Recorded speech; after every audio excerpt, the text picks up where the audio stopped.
Hello friends, എല്ലാവർക്കും good morning. അപ്പോൾ എല്ലാവർക്കും എൻ്റെ ഹൃദയം നിറഞ്ഞ വിഷു ആശംസകൾ നേർന്നുകൊണ്ട് തന്നെ ഇന്നത്തെ ഒരു അത്യുഗ്രൻ വിശേഷത്തിലേക്ക് കടന്നാലോ അല്ലേ.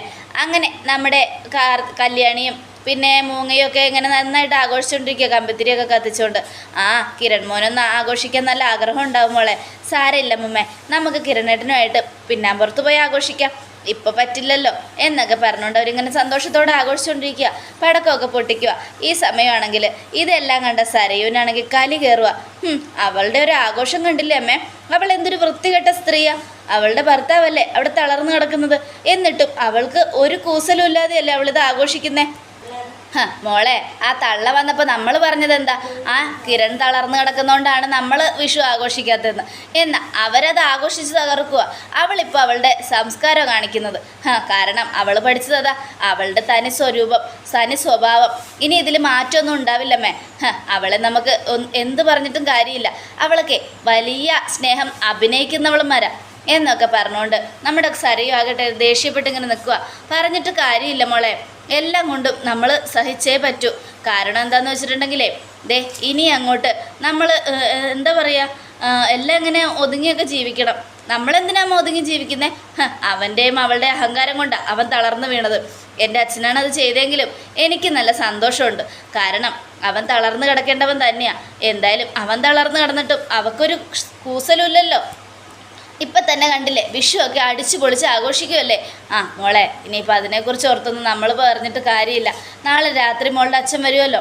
അച്ഛൻ വന്നു കഴിയുമ്പോൾ നമുക്ക് രാത്രി വിഷു സദ്യയൊക്കെ കഴിച്ച് സന്തോഷമായിട്ട് എല്ലാവരും കൂടെ ആഘോഷിച്ചിട്ട് രാത്രിയാകുമ്പോൾ പിന്നെ ബാക്കിയുള്ള കാര്യങ്ങളൊക്കെ തീരുമാനിച്ചിട്ട് പോവാം. അർദ്ധരാത്രി കഴിഞ്ഞിട്ടാണോ അമ്മ ഭക്ഷണം കഴിക്കുന്നേ?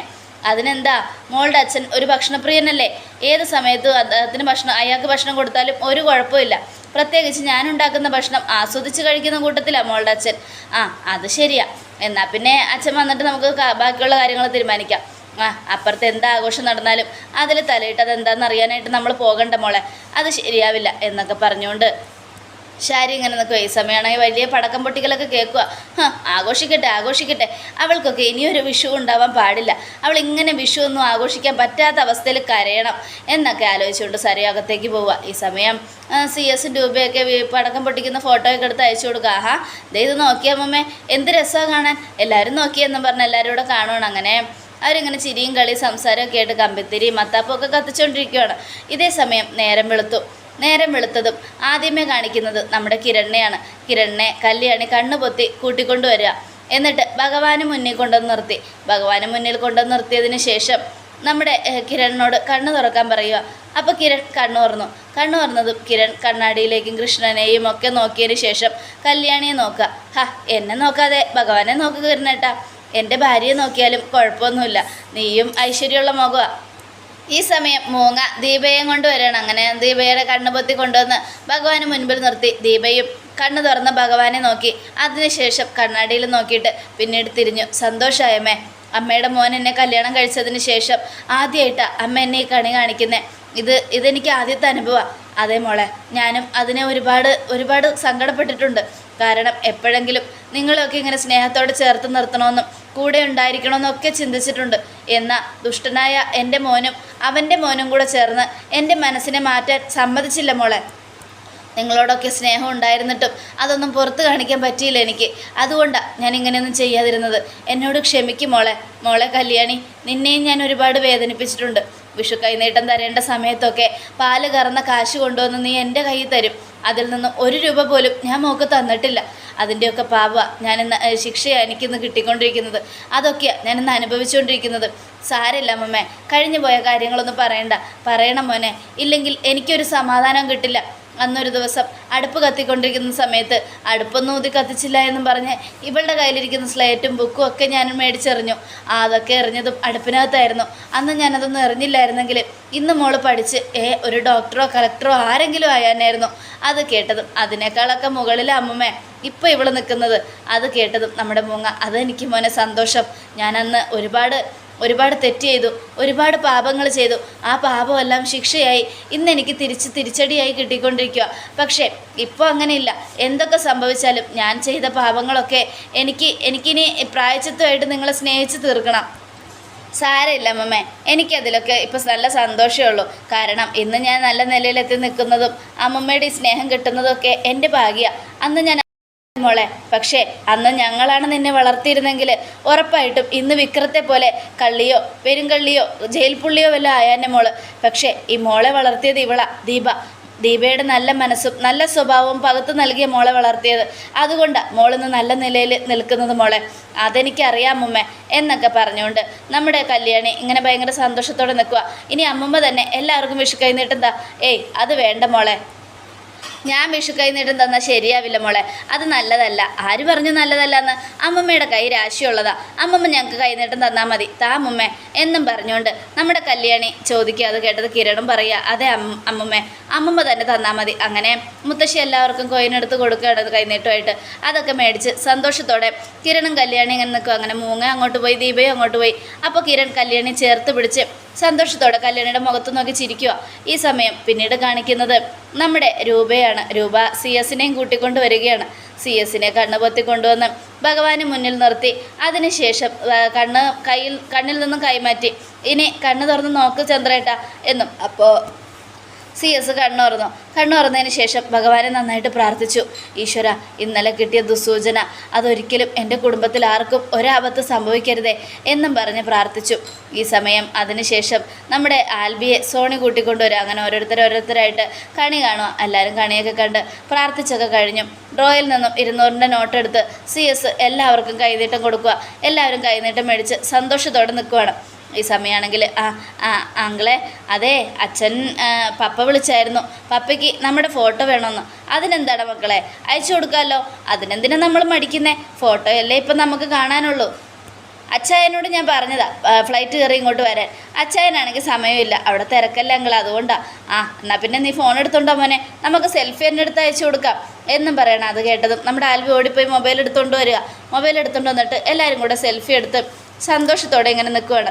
സെൽഫിയൊക്കെ എടുത്ത് സന്തോഷമായിട്ട് അവർ വിഷുവൊക്കെ അടിച്ചു പൊളിക്കുക. ഈ സമയമാണെങ്കിൽ നമ്മുടെ ഇത് യാമിനി, മാഡം ഇന്നത്തെ ദിവസം കല്യാണിയും കിരൺ സാറൊക്കെ വരൂല്ലേ? പിന്നെ അവരെല്ലാവരും വരും. എല്ലാവരുടെയും കൂടെ ഒരുമിച്ചിരുന്ന് വിഷുസദ്യയൊക്കെ കഴിച്ച് പടക്കമൊക്കെ പൊട്ടിച്ച് നമുക്ക് സന്തോഷമായിട്ട് ആഘോഷിക്കാം. അവിടെ എന്തായാലും അവന് പടക്കം പൊട്ടിക്കാൻ പറ്റില്ല. കാരണം എന്താണെന്ന് വെച്ചിട്ടുണ്ടെങ്കിലേ, അവിടെ അവരുണ്ടല്ലോ, അപ്പുറത്തെ വീട്ടിലെ പിശാചുകൾ. ഇത്രയും വർഷം അവൾക്ക് ഞാൻ കൈനീട്ടം കൊടുത്തുകൊണ്ടിരുന്നത്, അവളുടെ മുഖമാണ് ഞാൻ എന്നും കണ്ടുകൊണ്ടിരുന്നത്. അതൊക്കെ എൻ്റെ വെറും പരാജയം മാത്രമായിരുന്നു.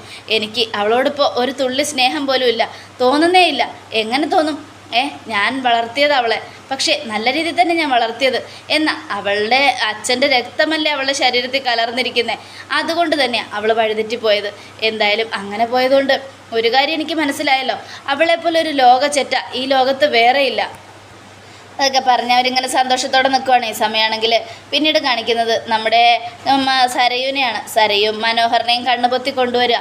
കണ്ണ് പൊത്തി അങ്ങ് അടുത്തേക്ക് കൊണ്ടുവന്നു. ഭഗവാനടുത്ത് ശാരിയും നമ്മുടെ കൺമണി മോളും അവിടെ നിൽക്കുന്നുണ്ട്. ഭഗവാന് നേരെ ഓപ്പോസിറ്റ് അല്ല, സൈഡിലായിട്ട്. ഈ സമയമാണെങ്കിൽ അടുത്ത് വന്നതും നമ്മുടെ സരയും മനോഹരൻ്റെ കണ്ണിൽ നിന്നും കൈമാറ്റുകയാണ്. എന്നിട്ട് ഇങ്ങനെ സന്തോഷത്തോടെ ചിരിക്കുക. ഇനി കണ്ണുറക്കും മനുവേട്ട എന്നും പറഞ്ഞുകൊണ്ട് ഈ സമയം മനോഹർ കണ്ണുറന്നു. കൃഷ്ണനെ കാണുന്നതിന് മുമ്പ് മനോഹർ തൻ്റെ മുഖം തന്നെയാണ് കണ്ണാടി കണ്ടത്. ഹാവു, എന്തൊരു ഐശ്വര്യമുള്ള മുഖം! ഈ മുഖം വെച്ചുകൊണ്ട് ഇനിയും കോടികൾ സമ്പാദിക്കണം എന്നും ആലോചിച്ചുകൊണ്ട് മനോഹർ പ്രാർത്ഥിക്കുക. അല്ല മോള് കണിയുണ്ടായിരുന്നോ എന്നും ശാരിയുടെ ചോദ്യം. അത് കേട്ടതും ഞാൻ മനുവേട്ടനെ അമ്മ കണിയണ്ടേ? ഭഗവാനെ അല്ലേ ഇന്ന് കണി കാണണ്ടേ? മോളെന്തിനാ മോനിലെ ഭർത്താവിനെ കണിയേണ്ടത്? ഭഗവാനെ കണി കണ്ടാലും ഭർത്താവിനെ കണി കണ്ടാലും രണ്ടും ഒന്ന് തന്നെയാണ്. ആര് പറഞ്ഞു ഒന്നാന്ന്? വർഷം മുഴുവനും നല്ല രീതിയിൽ മുന്നോട്ട് പോകണമെങ്കിൽ കൃഷ്ണ ഭഗവാനെയാണ് കാണേണ്ടത്, അല്ലാതെ ഈ മനോഹരനെ അല്ല. അത് കേട്ടതും അമ്മയ്ക്ക് എന്താ കുഴപ്പം? എൻ്റെ ഭർത്താവിന് ഞാൻ കണി കാണുന്നതിൽ എനിക്കൊരു പ്രശ്നവും, പിന്നെ അമ്മയ്ക്ക് എന്താ പ്രശ്നം എന്ന് ചോദിക്കുകയാണ്. അത് കേട്ടതും ശാരി, എൻ്റെ മോളെ, നിനക്കതൊന്നും പറഞ്ഞാൽ മനസ്സിലാവില്ല. നിനക്കതൊക്കെ വെറും കുട്ടിക്കളിയാ, തമാശയാ. എന്നാൽ നാളെ അതിൻ്റെ ഫലം വേറെ വല്ലതുമൊക്കെ ആയിരിക്കും. എൻ്റെ ദൈവമേ, എൻ്റെ മോളുടെ ഇനി അങ്ങോട്ടുള്ള 5 വർഷം പോയല്ലോ, എന്ത് ചെയ്യുമെന്ന് ഓർത്തിട്ട് ഒരു പിടിയില്ല. എനിക്കാണെങ്കിൽ പേടിയായിട്ട് പാടില്ല. ഈ വർഷം അവൻ എൻ്റെ മോളെ വിട്ടേച്ച് പോകും, വേറെ കല്യാണം കഴിക്കും. എൻ്റെ പേരക്കുട്ടിയും എൻ്റെ മോളും അനാഥരാവും. എന്ത് ചെയ്യണമെന്ന് ഓർത്തിട്ട് എനിക്ക് ഒരു പിടിയും കിട്ടുന്നില്ലല്ലോ ഭഗവാനെ. എൻ്റെ കൃഷ്ണ, ഗുരുവായൂരപ്പ, എങ്ങനെയെങ്കിലും എൻ്റെ മോളെ കാത്തോളണേ എന്നൊക്കെ പറഞ്ഞ് പ്രാർത്ഥിച്ചുകൊണ്ട് നമ്മുടെ ശാരി ഇങ്ങനെ നിൽക്കുക. ഈ സമയം മനോഹർ, എന്തായാലും എനിക്ക് നല്ല സന്തോഷമായി. ഇത്രയും നല്ലൊരു കണി ഞാൻ എൻ്റെ ജീവിതത്തിൽ കണ്ടിട്ടില്ല. മോളിവിടെ ഒരുക്കിയതൊക്കെ നന്നായി. ഇത് കുറഞ്ഞു പോയെന്ന മനുവേട്ട ഞാൻ പറയുന്നുള്ളൂ. കുറഞ്ഞു പോയി മനുവേട്ട. കാരണേ അച്ഛൻ ഇവിടെ ഇല്ലാത്തതുകൊണ്ട് വല്ലാത്തൊരു ഫീലിങ്, അതുകൊണ്ടാണ് കുറച്ച് ഇതാക്കിയത്. എന്തായാലും അച്ഛൻ ഇന്ന് രാത്രി വരുമല്ലോ. ആ അമ്മ എന്താ നോക്കി നിൽക്കുന്നേ? കൈ നീട്ടെന്താ അമ്മേ എന്നും സരയു. അത് കേട്ടതും ശാരി അതിനകത്ത് നിന്നൊരു ഗോൾഡിൻ്റെ 5 കോയിനെടുത്ത് സരയുവിൻ്റെ കൈ കൊടുക്കുക. എന്നിട്ട് മാറി നിൽക്കുക. അമ്മ എന്താ മനുവേട്ടന് കൈ നീട്ടം കൊടുക്കാത്തത് എന്നും സരയു ചോദിക്കുക. അത് കേട്ടതും നമ്മുടെ മനോഹറിന് ശാരി മനസ്സോടെ കൈനീട്ടം കൊടുക്കുക. ആ മോളും ഇവിടുത്തെ വിഷു കഴിഞ്ഞ ഉടനെ ഞാൻ അവിടെ എത്താമെന്ന് പറഞ്ഞിട്ടുണ്ട്. അവിടെ വെളിയിൽ നിന്ന് വന്നവർക്ക് വേണ്ടി കണിയൊരുക്കിയിട്ടുണ്ട്. അത് കേട്ടതും അത് കെണിയാകാതിരുന്നാൽ മതി എന്നും ശാരി മനസ്സിലാലോചിക്കുക. ആ പൊയ്ക്കോ മനുവേട്ടാ, കുഴപ്പമൊന്നുമില്ല, ബിസിനസ്സുകാരിയല്ലേ, അത് വേണ്ടാന്ന് വെക്കണ്ട. മനുവേട്ടൻ അവിടുന്ന് സദ്യ കഴിച്ചാലും എനിക്കൊരു പ്രശ്നവും. പൊയ്ക്കോ മനുവേട്ടൻ പൊയ്ക്കോ എന്നും പറഞ്ഞ് സരയു പറഞ്ഞുവിടെ. ഈ സമയം കൺമണിയെടുത്ത് മനോഹർ കുറേ ഉമ്മയൊക്കെ കൊടുക്കുക. വിഷുവിടെ ചക്കരക്കുട്ട, ഹാപ്പി വിഷുവിടെ മുത്തേ എന്നൊക്കെ പറഞ്ഞിട്ട്, ഓ എന്തൊരു അഭിനയം, ഇവൻ്റെ ഈ അഭിനയത്തിന് ഓസ്കാർ കിട്ടേണ്ടതാ എന്നൊക്കെ ആലോചിച്ച് ശാരി നിൽക്കുക. എന്നിട്ട് എടാ നിനക്കൊരു സിനിമയിൽ അഭിനയിച്ചൂടെ മനോഹറെ? അങ്ങനെ അഭിനയിച്ചാൽ നിനക്ക് നല്ല നായകൻ്റെ റോള് കിട്ടും. അത് കേട്ടതും അതെ, ഞാൻ സിനിമയിൽ അഭിനയിക്കണമെങ്കിൽ ഞാൻ തന്നെ സ്വന്തമായിട്ട് പ്രൊഡ്യൂസ് ചെയ്യണം. അല്ലാതെ അടുത്തവൻ്റെ കാലിൻ്റെ ചോട്ടിൽ പോയിരുന്ന് പണിയെടുക്കാനൊന്നും എന്നെ കിട്ടില്ല. കോടികൾ സമ്പാദിച്ച് എൻ്റെ അക്കൗണ്ടിൽ ഞാൻ വെച്ചിട്ടുണ്ട്. അങ്ങനെയുള്ളപ്പോൾ അതിൽ നിന്നെടുത്ത് പണം സമ്പാദിക്കാതെ ഞാനെന്തിനാ മറ്റുള്ളവരുടെ കാലിൻ്റെ കീഴിൽ പോയി ജോലി ചെയ്യുന്നേ? കട്ടും ആക്ഷനും പറഞ്ഞ് അവന്മാരെൻ്റെ തലയിലിട്ട് എന്നെ തട്ടും. അതുകൊണ്ട് ഞാൻ പോകുന്നില്ല. എന്തായാലും ഞാനൊരു പടം പിടിക്കാനൊക്കെ ആലോചിക്കുന്നുണ്ട്. അത് പ്രൊഡ്യൂസ് ചെയ്തതിന് ശേഷം ഞാൻ എന്തായാലും നിങ്ങളുടെ അടുത്തേക്ക് വരാം. അതിൽ നായിക എൻ്റെ സരയു തന്നെയായിരിക്കും എന്നും പറഞ്ഞുകൊണ്ട് മനോഹർ പോട്ടെ മോളൂ എന്നും പറഞ്ഞ് അങ്ങ് പോവുക. അങ്ങനെ പോയി കഴിഞ്ഞതും കേട്ടല്ലോ, മനുവേട്ടൻ പറഞ്ഞത് കേട്ടല്ലോ. മനുവേട്ടനെ സിനിമയിൽ അഭിനയിക്കണമെങ്കിൽ ഉറപ്പായിട്ടും സ്വന്തമായിട്ട് പ്രൊഡ്യൂസ് ചെയ്ത് തന്നെ അഭിനയിക്കും. അതുകൊണ്ട് എൻ്റെ മനുവേട്ടന് ഒരു കുറവും ഉണ്ടാവില്ല. അതമ്മ മനസ്സിൽ കുറിച്ചിട്ടോ. അത് കേട്ടതും അത് ശരിയാ, ഇപ്പോൾ ഏതാണ്ട് 2 കോടി രൂപയൊക്കെ കിട്ടിയെന്ന് കേട്ടല്ലോ. അതെ, അത് തന്നെ ഞാൻ പറഞ്ഞത്. 2 കോടി കിട്ടിയതുകൊണ്ടേ മനുവേട്ടൻ ഇനി ഒരു സിനിമ പിടിക്കാനൊന്നും അധികം പ്രശ്നമൊന്നും ഉണ്ടാവില്ല. പിന്നെ ആ സിനിമയിൽ ഞാൻ ചിലപ്പോൾ നായികയായിട്ട് അഭിനയിച്ചെന്നും വരും.